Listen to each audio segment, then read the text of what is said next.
Cable a Tierra con Julio Peñalosa Bretel. Buenas noches. No soy muy afecto a la histeria comunicacional, a la histeria de las redes sociales, a la velocidad vertiginosa con que se suceden acontecimientos que son reflejados de manera muy superficial y que no ayudan a entender los procesos en los que vive una sociedad, un país. Lamentablemente eso sucede fundamentalmente con complejos asuntos como el de la economía.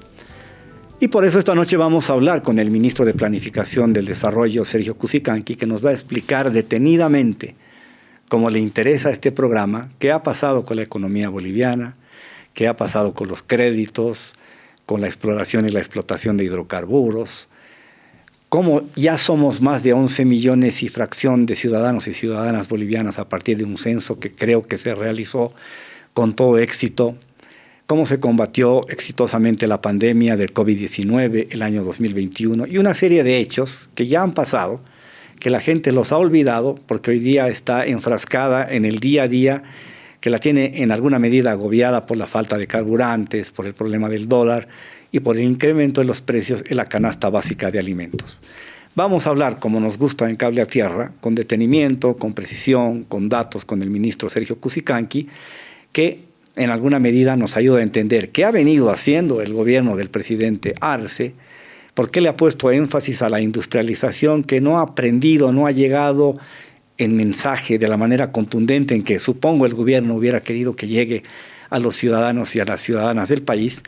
Pero como tenemos la ventaja de una conversación de prácticamente 50-55 minutos, esto nos permite hablar con el detalle, la precisión y la minuciosidad con la que queremos enfocar los temas, porque nuestra pretensión es que este se convierta en un programa de colección que luego se traduzca en un libro sobre los acontecimientos que han venido sucediendo en Bolivia en los últimos años. Les doy la bienvenida a Cable a Tierra y desde el próximo bloque estamos conversando con Sergio Cusicanqui, ministro de Planificación del Desarrollo.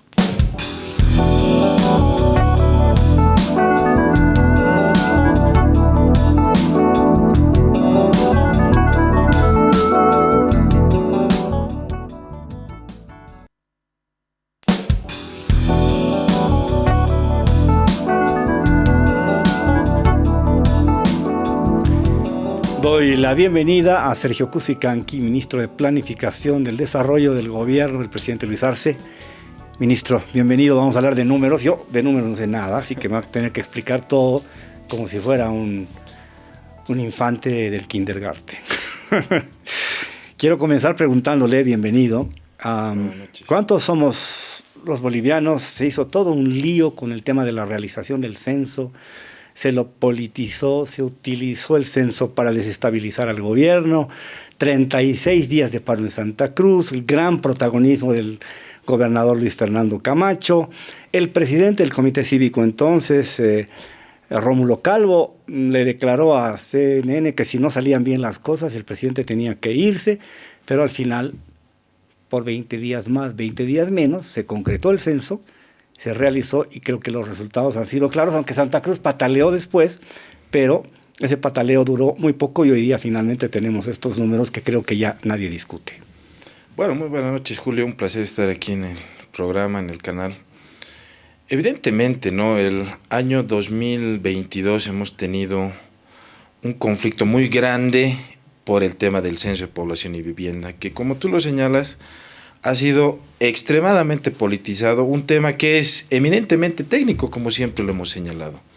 Un censo de población y vivienda, más allá de lo que se ha intentado politizar, termina siendo un hecho sumamente técnico y sumamente logístico, porque se convierte en la movilización más grande que realiza un país dentro de un escenario de paz. Se han movilizado más de 500,000 de personas ese día del censo para poder recabar la información, pero lamentablemente se ha tratado de politizar por el lado de la distribución de recursos y demás, cuando esta es una captura de información directa de la población, yendo casa por casa, y que tiene todos sus pasos previamente establecidos en función a parámetros internacionales, experiencias internacionales. No es que también nosotros hemos inventado una metodología ni hemos querido variar alguna buena práctica, sino que esto va acompañado de parámetros internacionales que con el tiempo y luego de haber explicado muchísimas veces, se ha demostrado que era así plenamente un proceso censal, con parámetros internacionales, que hemos tenido el acompañamiento también de muchísimos organismos internacionales y que, como tú señalas, viene a confirmar datos que ya veníamos teniendo algunos adelantos, algunos atisbos, como por ejemplo la reducción de la tasa de fecundidad en nuestro país, que es un fenómeno mundial y principalmente en Latinoamérica, ¿no? Donde las familias, las personas tienen cada vez menos hijos o tardan más también en tener hijos. Entonces, nosotros creemos que este proceso, este paro cívico que hemos tenido por más de 36 días en Santa Cruz ha sido por el lado de llevar un tema extremadamente técnico y logístico al ámbito político y tratar de sacar algún rédito que en algún momento incluso han señalado que iba a provocar la salida del presidente Luis, ¿no? Entonces ha habido demasiada politización del tema, pero al final del día lo que ha primado es que se priorice el tema técnico para tener en este momento el mejor censo de Bolivia de población que se ha realizado en nuestro país desde décadas atrás, desde los años 70 que se ha realizado en dictadura militar ese censo de población y vivienda. Este se ha convertido en el mejor de la historia de Bolivia por el cumplimiento precisamente de parámetros técnicos y buenas prácticas internacionales. ¿Cuántos somos los bolivianos finalmente? Dicen que 11 millones y fracción. ¿Cuántos son los cruceños específicamente? ¿Y cuántos querían ser? Porque querían ser más. Y después del censo todavía continuó el pataleo político. Así es. Bueno, somos más de 11.300.000 personas y precisamente dentro de ese intento de politización de un tema tan técnico y tan logístico, se ha continuado intentando llevar al ámbito político. Y se ha intentado llevar al ámbito político por el lado de comparar dos instrumentos que son totalmente diferentes, Julio, ¿no? Primero tenemos una encuesta que ha realizado el Instituto de Estadística de la Gobernación, y una encuesta es la captura de información, pero de un pequeño pedacito de la población. Es decir, que han entrevistado, para poner algún ejemplo, al 5%, si la memoria no me falla, de la población de Santa Cruz, en todo su territorio. Sin embargo, el Censo de Población y Vivienda tiene la gran característica que ha llegado a cada uno de los hogares de nuestro país en todo el territorio nacional, no solamente área urbana, sino área rural y también área dispersa, que significa que están alejados de los centros poblados en los diferentes municipios. Entonces, es imposible comparar el resultado de una encuesta con el resultado de un censo de población y vivienda, porque la cobertura claramente es mucho más potente, es mucho más rica de un censo de población y vivienda que de una encuesta, y por supuesto los resultados en ese marco son más precisos y cercanos y prácticamente nos dan la fotografía de la población en ese día que se realiza el levantamiento de información.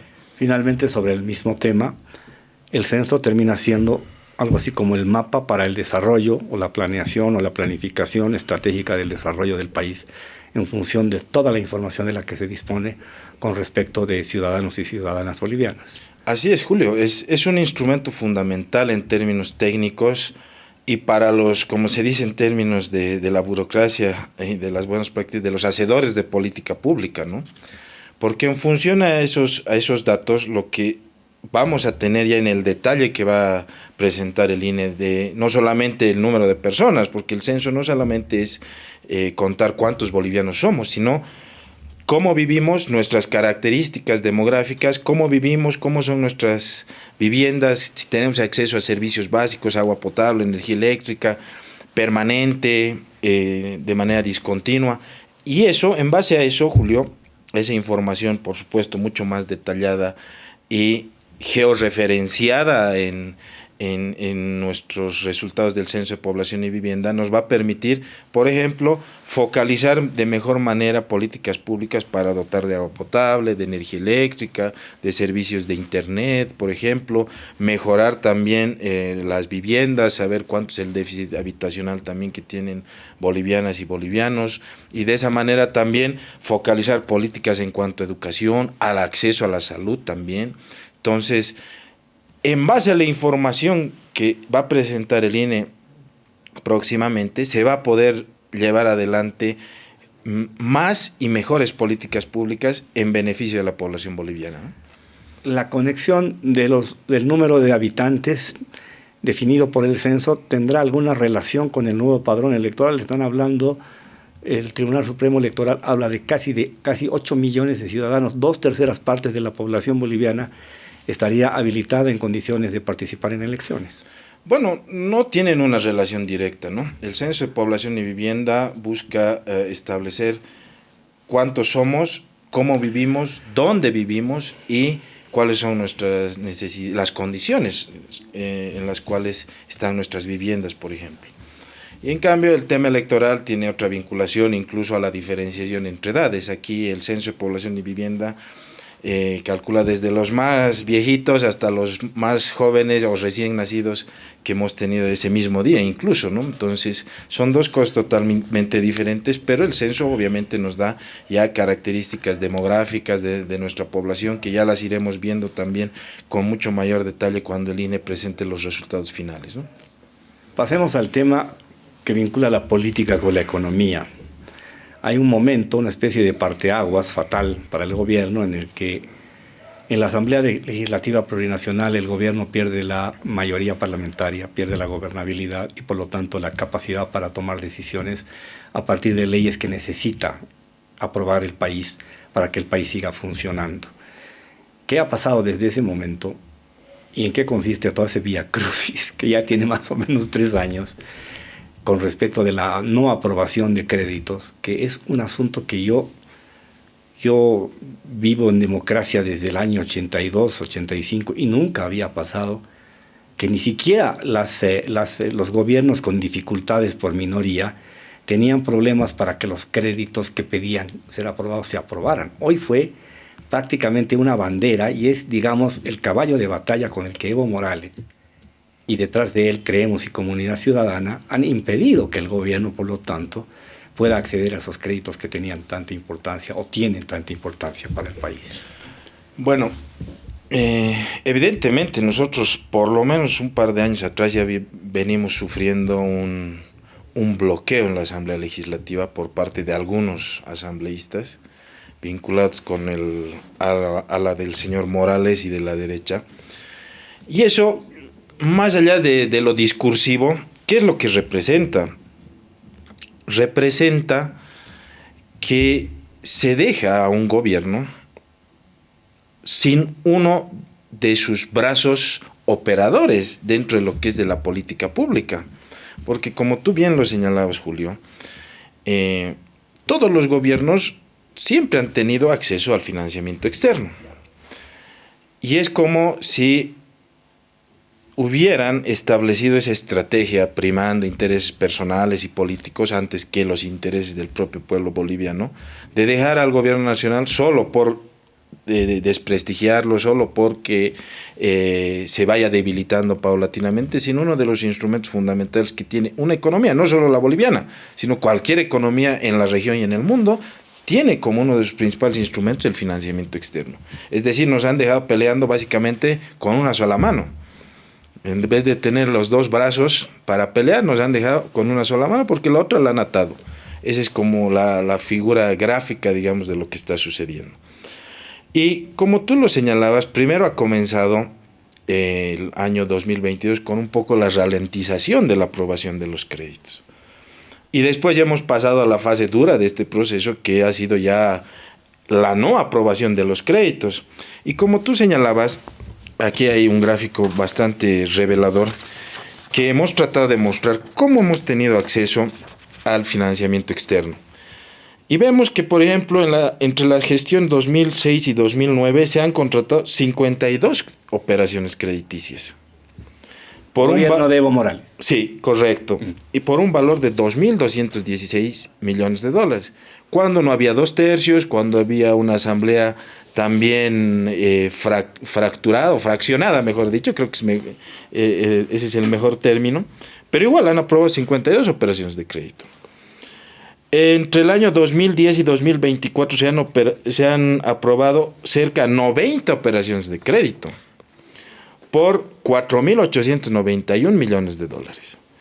2015-2019, 89 créditos por más de 8.300 millones de dólares. Nos saltamos el año 2020, que también se han aprobado algunas operaciones, pero nos saltamos y a nosotros nos han aprobado 37 leyes por un valor de 4.534 millones de dólares. En monto y en porcentaje menos significativos que los aprobados durante las gestiones de Evo Correcto. Morales. Y con una característica también más, porque antes del 2019 no había pandemia. Entonces nosotros como gobierno nacional a la cabeza del presidente Luis, llegamos al gobierno con la gran misión de vencer a la pandemia, que lo hicimos, pero también de reconstruir la economía. ¿Y qué significaba eso? Era volver a la senda del crecimiento económico después de una caída brutal de casi el 9% en el año 2020. Logramos recuperar, pero para eso también era fundamental, para consolidar todo ese proceso de reconstrucción, el financiamiento, y más específicamente el financiamiento externo. Es por eso que nosotros logramos retornar a la senda del crecimiento, logramos reconstruir, pero se ve truncado o frenado ese proceso de reconstrucción porque nos quitan uno de los instrumentos importantes que tiene una economía, repito, la boliviana y cualquier otra economía en el mundo, para poder llevar adelante política pública, que es el financiamiento externo, ¿no? Esa es la diferencia también, ¿no? Antes del 2019 se tenían recursos, pero igual se ha contratado financiamiento externo. Eso también... Y nunca hubo ningún drama, ni... Incluso se aprobaban más rápido. Sospechas de que esa plata iba a las alforjas de la corrupción del gobierno, que eran para 4 jerarcas. A ver, explíquenos técnicamente, ministro, ¿cómo se opera el financiamiento externo? ¿Cuál es el procedimiento para la concreción, para el desembolso de los recursos? Que además no se desembolsa de una sola vez un crédito, se van desembolsando seguramente por partes. Así es. Y esa explicación creo que es importante. Y esto para conectar el tema con la pérdida de la posibilidad de tener en el mercado de la calle dólar. Se pierde el dólar y quiero ver cuál es esa relación para que la gente entienda, por favor. A ver, ese es un tema que también siempre tratamos de explicarlo, aunque a veces no hay todo el tiempo necesario en los medios. Las noticias no lo permiten. Claro, porque es un tema muy operativo, a mucha velocidad. ¿no? Exactamente, ese es un tema, pero es un tema fundamental. ¿Por qué? Porque los financiamientos externos, primero, que no son de la noche a la mañana, ¿no? Claro. Son producto de un proceso de trabajo y gestión. Suponen una negociación larga. Que toma varios meses. Yo te diría mínimo son entre 6 meses, 1 año el promedio en el cual tarda una operación. Puede tardar incluso más tiempo dependiendo del financiador y de la complejidad del proyecto. Entonces nosotros iniciamos la gestión una vez que se prioriza una carretera. El Ministerio de Obras Públicas nos prioriza la carretera X. Nosotros recibimos esa priorización y empezamos a ver cuál es la mejor opción de financiamiento externo. Mandamos a X financiador. El financiador no es que, qué bien, es Bolivia y lo aprobamos al día siguiente. No es así. ¿Ellos qué hacen?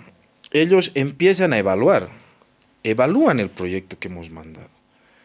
Ellos vienen al país a hacer una verificación técnica en el lugar donde se piensa hacer ese proyecto carretero. Claro, ¿para qué es esa plata?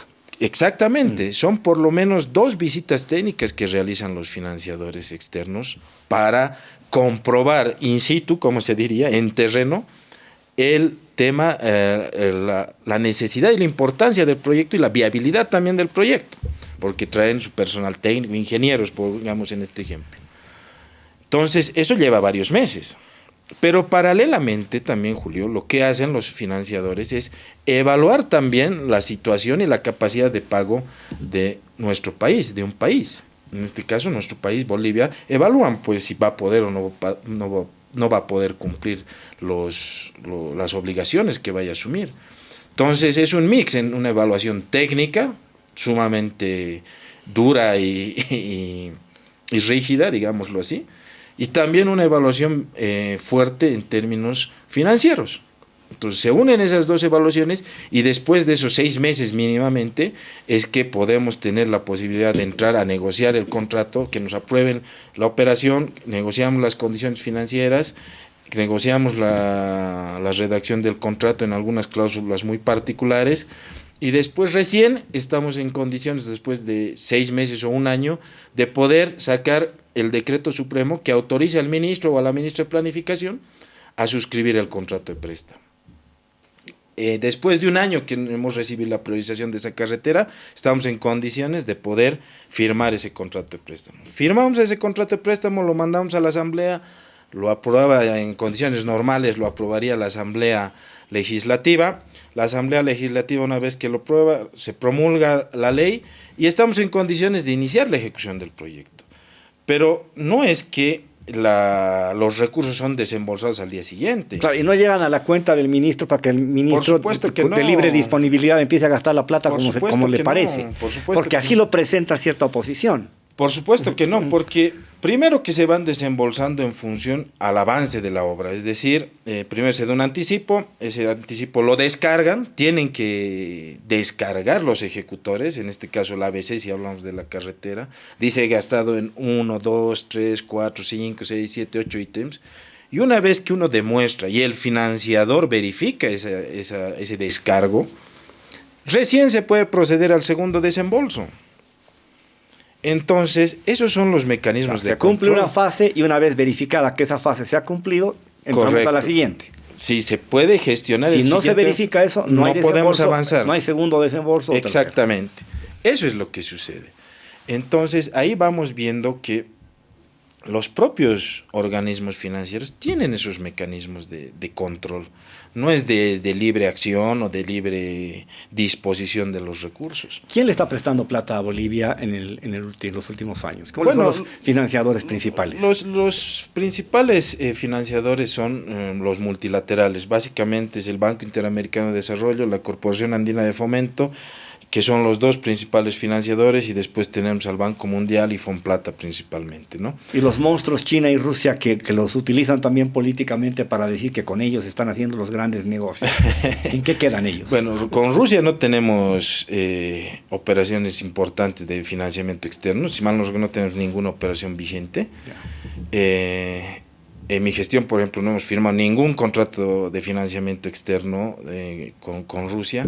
Con China tenemos un mecanismo de financiamiento para el desarrollo que tienen ellos también y que nos permite financiar proyectos productivos, como tenemos ahorita pendiente de tratamiento en la Asamblea la planta de fundición de zinc en Oruro, que es un financiamiento que tenemos con los chinos, pero son operaciones muy puntuales y que también tienen los mecanismos de control y orientados a garantizar la ejecución. Reglas de juego parecidas que los multilaterales. Son muy estándares las operaciones de financiamiento externo, tanto multilaterales como bilaterales, ¿no? No hay demasiado margen, porque también para ellos, Julio, es una preocupación la correcta utilización de los recursos. Ellos tienen sus propias políticas de transparencia. ¿Cuánta plata se le ha prestado a Bolivia, que está aprobada por la Asamblea, y cuánta plata de financiamiento está durmiendo por la no aprobación en la Asamblea Legislativa Plurinacional?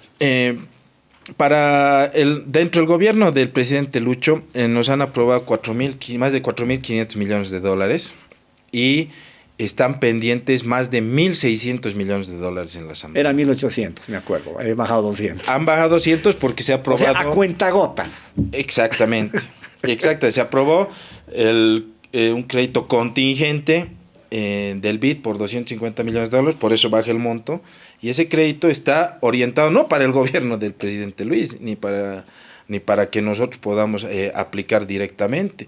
Eso es un seguro, que Dios no quiera, pero digamos, el siguiente año se produce un evento extremo en términos climatológicos, una sequía, una inundación, o un sismo, una emergencia sanitaria súper importante van a tener la posibilidad de utilizar como un seguro ese financiamiento externo.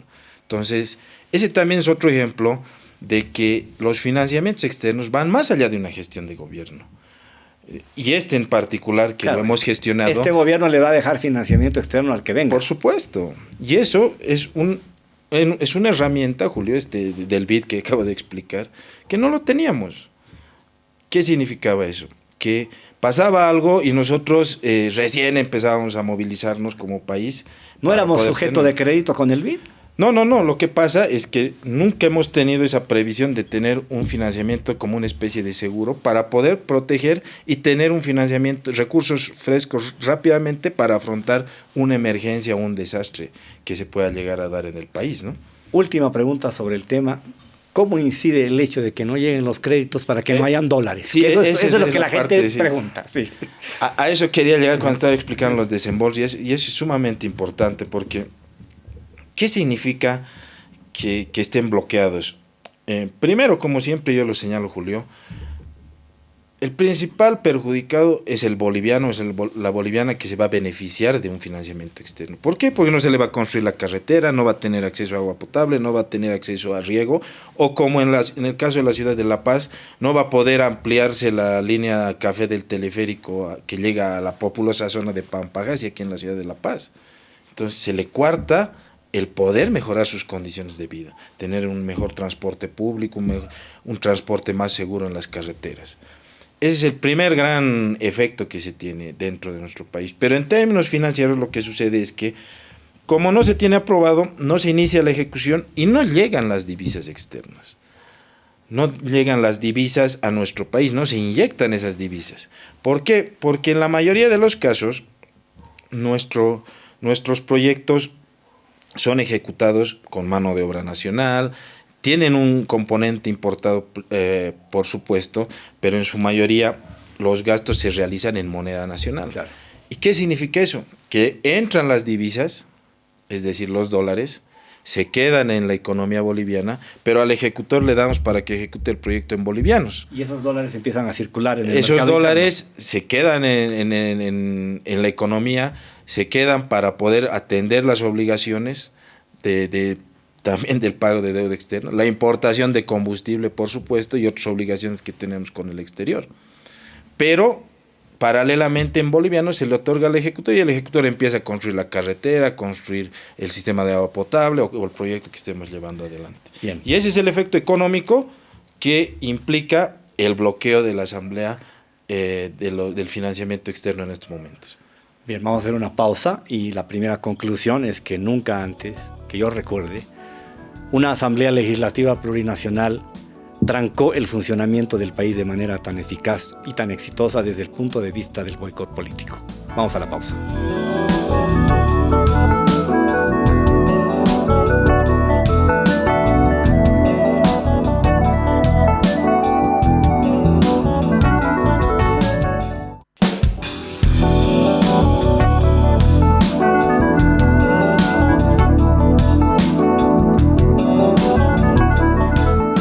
Continúo conversando con Sergio Cusicanqui, ministro de Planificación del Desarrollo. Ministro, a ver, hablemos de la industrialización que ha tenido mucha propaganda de spots televisivos, pero que creo que no ha aprendido debidamente la población y que creo que es la base de sustentación del programa de gobierno del presidente Arce. Pero por supuesto que han sucedido cosas significativas, ¿no? Número uno, tengo entendido, y no tengo los números y usted nos lo va a contar aquí, que en materia hidrocarburífera se ha explotado en los 5 años que terminan ya del gobierno del presidente Arce 3 o 4 veces más que lo que se hizo en el gobierno o en los gobiernos de Evo Morales en 14 años. Ese es un tema, yo creo que fundamental y que también es uno de los legados del presidente Luis, ¿no? Porque hemos recibido una economía, como te decía, con 2 grandes mandatos, ¿no? Uno es vencer la pandemia y 2, reconstruir la economía. Y se venció la pandemia con gran éxito. Por supuesto. El primer año del presidente Arce fue en ese sentido muy eficaz. Hemos vencido la pandemia, hemos reducido la tasa de letalidad de más de 6 a menos de 1. Claramente hemos vencido la pandemia, hemos traído vacunas que no había ni una sola gestión y por de una todas vacuna. partes. Hemos logrado traer vacunas, Sí. hemos logrado traer medicamentos, hemos logrado traer pruebas y hemos incrementado el personal médico para atender a las bolivianas y los bolivianos. Porque sobre todas las cosas el presidente siempre ha puesto cuidar la vida de las bolivianas y de los bolivianos. Segundo mandato era reconstruir la economía. Es tratar de inyectar actividad económica, y eso lo hemos hecho, hemos logrado recuperar la senda del crecimiento económico, como lo señalábamos hace un momento, pero también el presidente tenía la claridad de que había que resolver un problema estructural de la economía boliviana. Y el problema estructural viene por el lado de depender de un solo sector. Lamentablemente nosotros como economía hemos llegado a depender de un solo sector y un solo producto, que es los hidrocarburos y la exportación de gas. Y por eso es que plantea dos grandes temas. Uno, la industrialización, que vamos a pasar a hablar más adelante, pero reactivar y reconstruir, si vale el término, el sector hidrocarburos. ¿Por qué? Porque se descuidó la nacionalización en su momento. Se descuidó la nacionalización porque no se hizo exploración, Julio, ¿no? Nuestros ministros de hidrocarburos, los representantes del sector también lo han señalado varias veces. No se cuidó la nacionalización porque no se hizo exploración. Y este es un dato muy importante que tenemos aquí.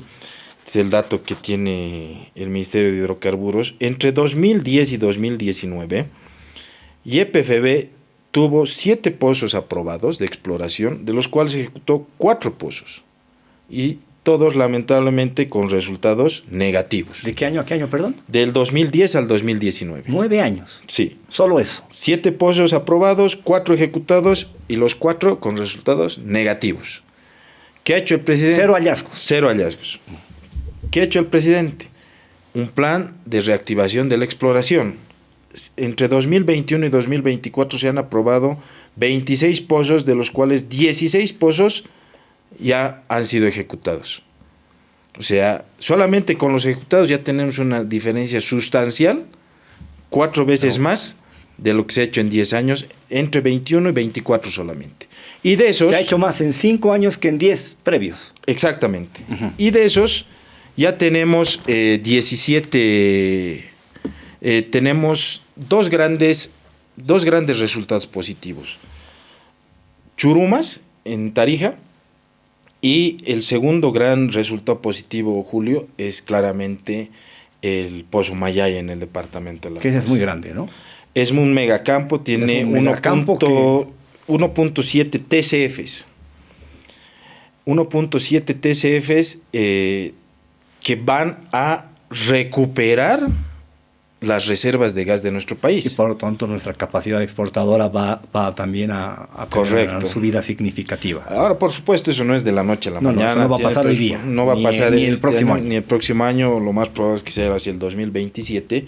Pero ya está comprobado. Y ese pozo, Julio, ha sido catalogado entre los 10 más grandes descubrimientos hidrocarburíferos del mundo el año pasado. No por nosotros. O sea, no solo de Bolivia, del mundo. Del mundo. Y no por nosotros, no por el gobierno, no por algún miembro del partido, sino por una empresa internacional reconocida que es especializada en el ámbito y que ha catalogado como uno de los 10 descubrimientos hidrocarburíferos más grandes del mundo en el 2024. ¿Y eso qué significa? Y significa en términos regionales también, Julio, un cambio sustancial dentro de lo que es el país también, ¿no? Porque La Paz va a entrar en la era de los hidrocarburos. La Paz, cuando empiece a producir este pozo... Como nunca antes. Como nunca antes, pues ese es el legado también del presidente Luis para el departamento de La Paz y para la economía boliviana. Reactivar la exploración, reponer e incrementar las reservas de gas, que eso seguramente ya lo informarán el ministro o los miembros del sector de manera más precisa, pero estamos recuperando e incrementando las reservas de gas, Julio. Ese es un legado del presidente, y el otro es que La Paz como departamento entre la era de hidrocarburos, ¿qué va a significar? va a significar que reciban regalías, van a aumentar los recursos, más la marcha al norte que está visualizando el presidente y que ya la estamos implementando a través de carreteras y plantas industriales y aumento de la producción, van a convertir a La Paz dentro de un departamento que va a ir recuperando paulatinamente su importancia dentro de lo que es la economía boliviana, ¿no? Otro gran significativo logro del gobierno que no ha sido debidamente explotado desde el punto de vista informativo y tampoco propagandístico es la puesta en funcionamiento de la siderúrgica del Mutún. Yo cuando era niño, años 70, dictadura de Banzer, ya se hablaba del Mutún y del gran proyecto, y pasaron los años y las décadas y se intentó una y otra vez que empresa de la India, que empresa de aquí, de allá, y terminaban todas naufragando y fracasando. Finalmente, está funcionando, y qué resultados y qué tipo de impacto va a tener la economía boliviana lo que se está haciendo con la siderúrgica del Mutún.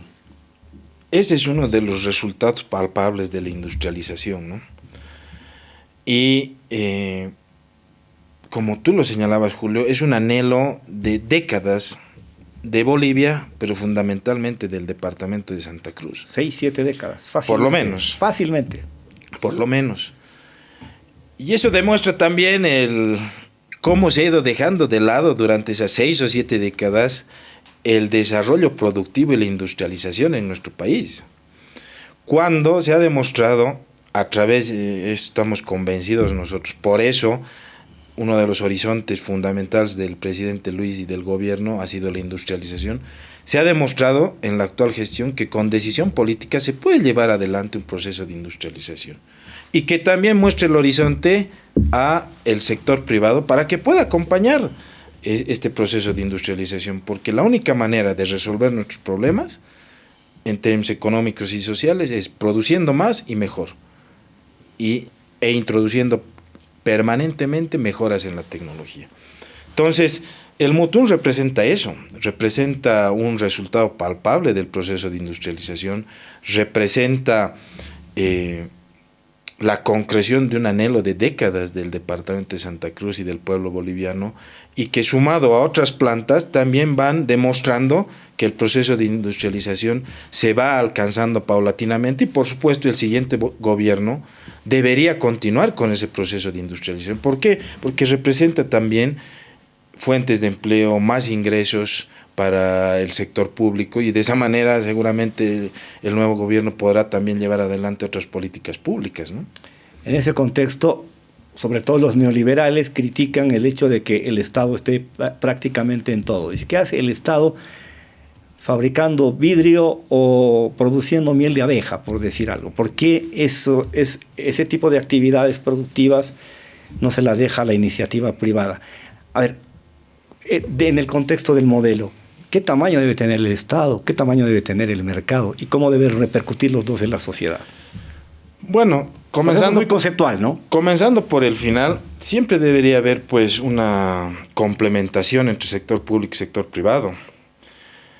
Pero, Julio, respondiendo a tu primera consulta, digamos, del tamaño del Estado, es la eterna discusión del Estado, o que el sector privado lo realice, ahí vemos los resultados, pues, o sea, en la época neoliberal, en los 20 años del modelo neoliberal, no se industrializó el país. No. Y extractivista, total. Esos son los resultados. ¿Qué diversificación de la economía hemos tenido?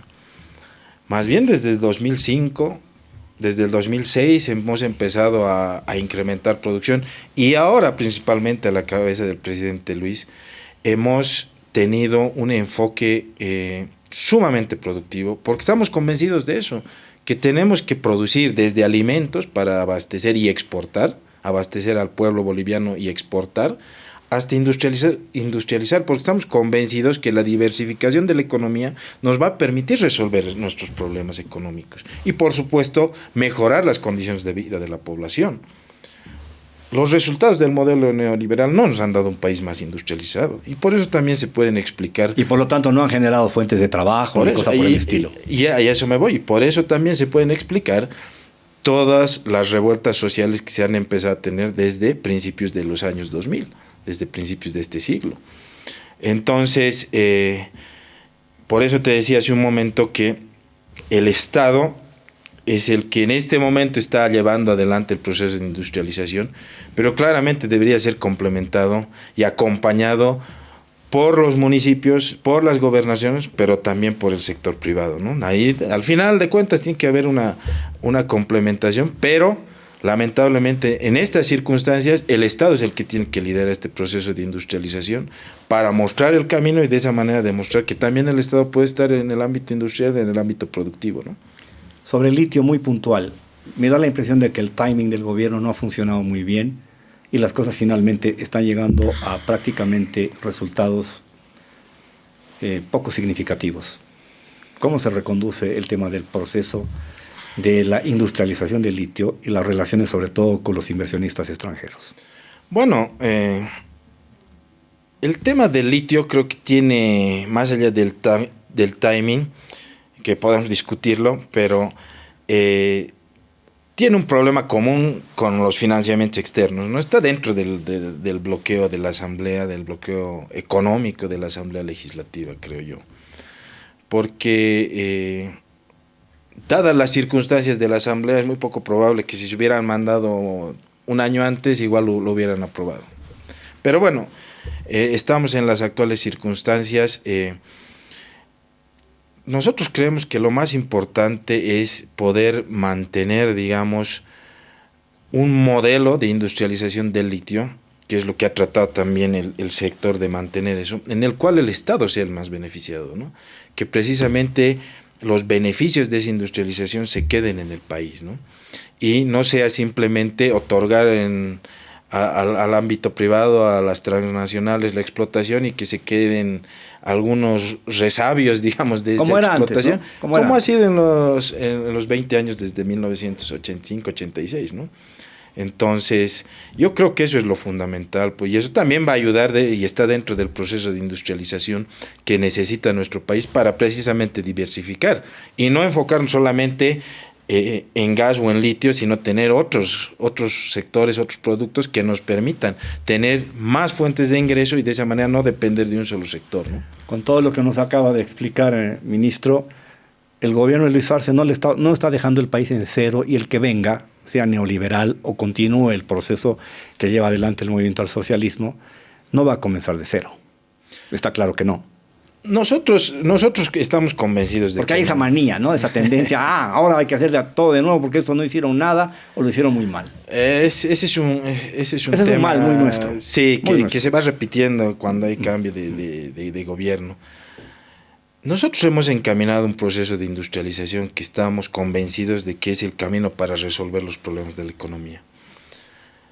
Por lo tanto, ese camino ya ha empezado a dar resultados. Entonces, se debería dar continuidad a ese camino.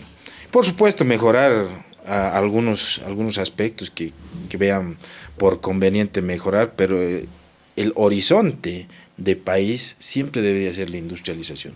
Producir más, industrializar el país, porque eso nos genera más empleo, más crecimiento, más ingresos para la economía en su conjunto, y todo eso tiene que derivar siempre en mejores condiciones de vida para la gente, porque de nada sirve tener crecimiento económico si no se mejoran las condiciones de vida de la gente. Por eso siempre decimos crecimiento económico con justicia social, y a eso nos referimos, ¿no? Que la gente tenga acceso a educación, a salud, mejores ingresos, mejores empleos, ¿no? En estos últimos minutos del programa quiero preguntarle por la vida terrenal, coyuntural, que tiene que ver con eso de no hay dólares, tenemos problemas con el combustible. El presidente de Yacimientos Petrolíferos Fiscales Bolivianos, Arvindo Orgaten, dijo en algún momento públicamente que él era un mago y que estaría en condiciones de escribir un libro de cómo se consigue gas o cómo se consigue gasolina y diésel sin plata, al debe, como se dice vulgarmente, ¿no? Tenemos problemas de dólares, tenemos problemas de combustible y tenemos problemas de incrementos severos en los precios de la canasta básica de alimentos. ¿Cómo se va a resolver esto? ¿Qué se tiene que hacer para ir superando esto? El dólar ya no va a ser nunca más al cambio 6.96. Eso parece que ya es una cosa que ha quedado atrás y hay que empezar a adecuarse a una nueva realidad en cuanto a los términos en los que nos vamos a mover en la economía del día a día.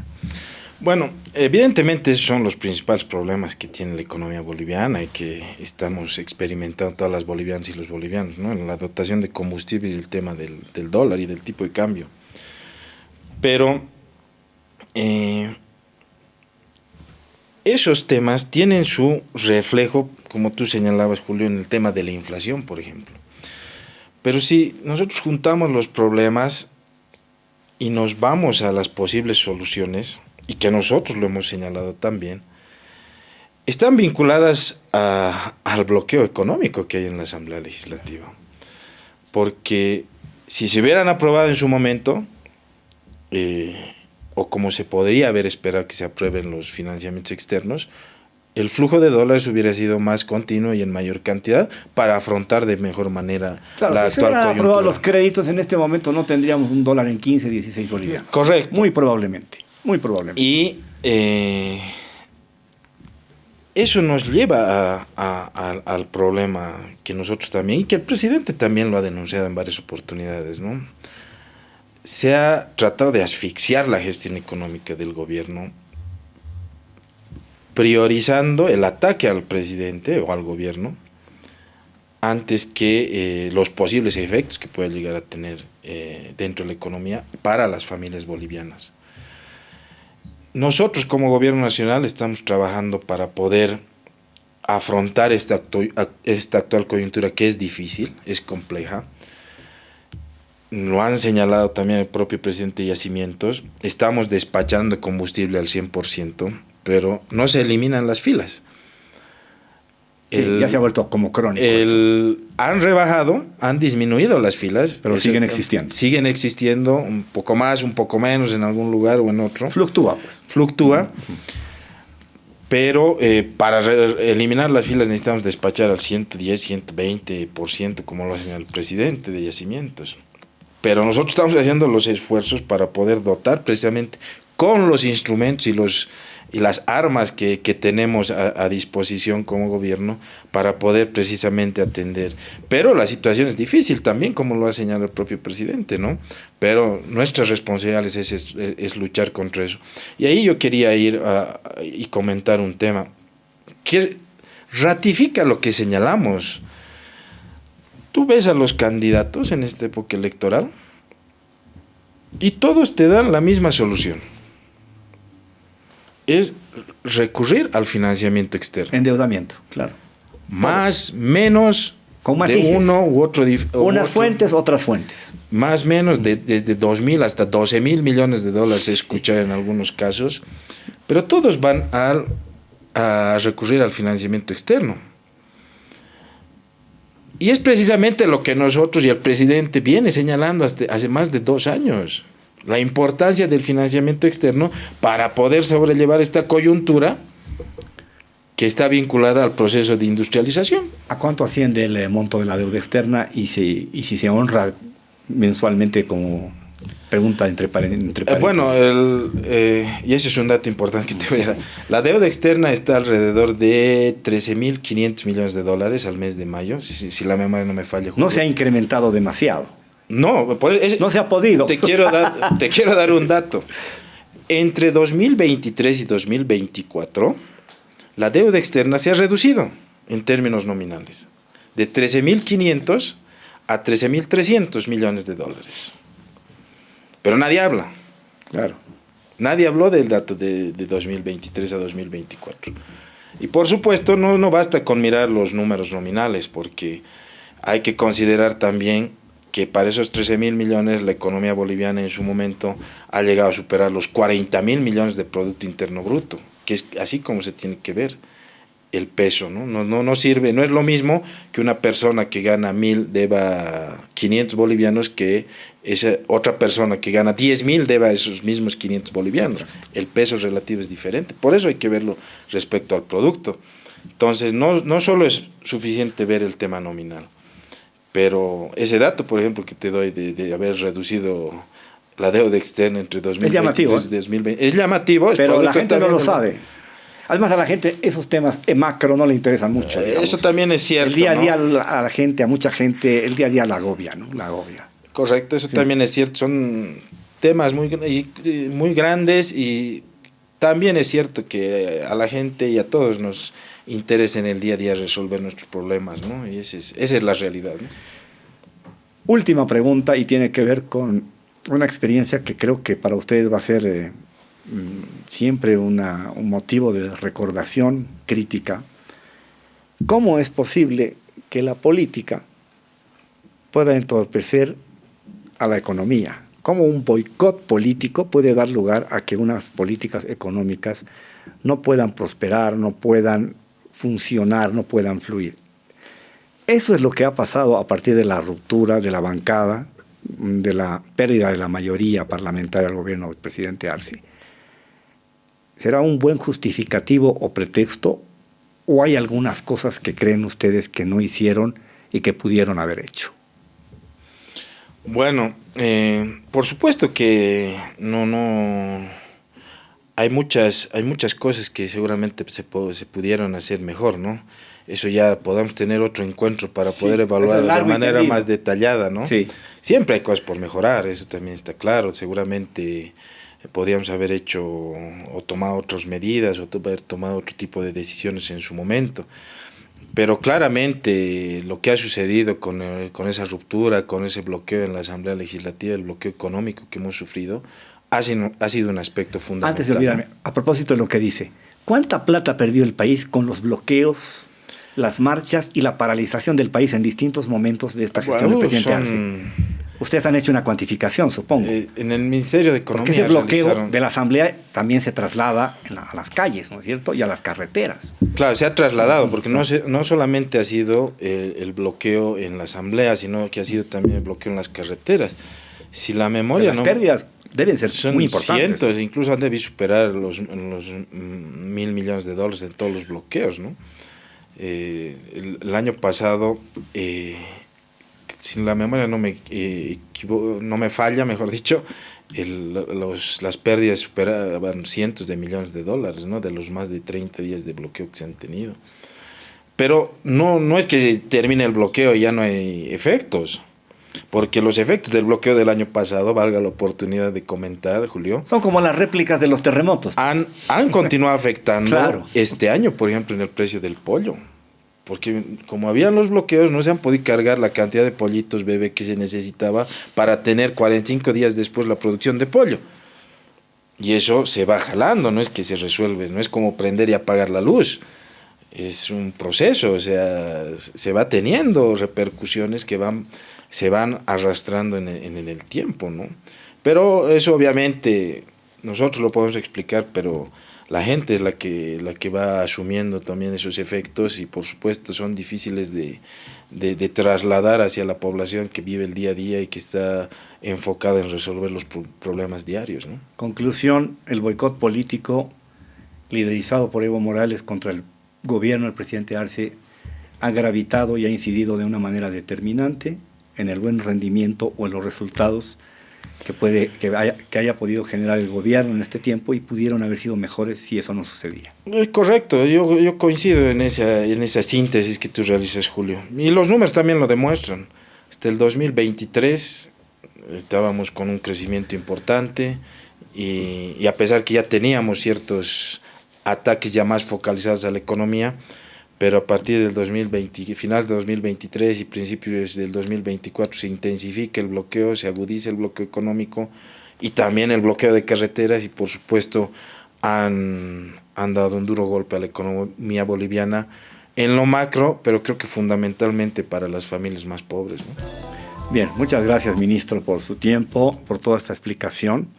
Nos queda claro que el gobierno ha hecho su mejor esfuerzo, ha tenido dificultades, de repente le han fallado algunos tiempos, pero sobre todo ha sido víctima de un sabotaje político y misericordia a la cabeza de Evo Morales, pero que en gran medida explica lo que ha pasado. El gobierno, el presidente Arce tendrá un argumento para decir, pude haber hecho algo más, pude haber hecho las cosas mucho mejor, pero me lo impidieron. Gracias, ministro, y estaremos conversando en una próxima oportunidad. Y a ustedes también, gracias por su atención. Estamos la próxima con otro Cable a Tierra.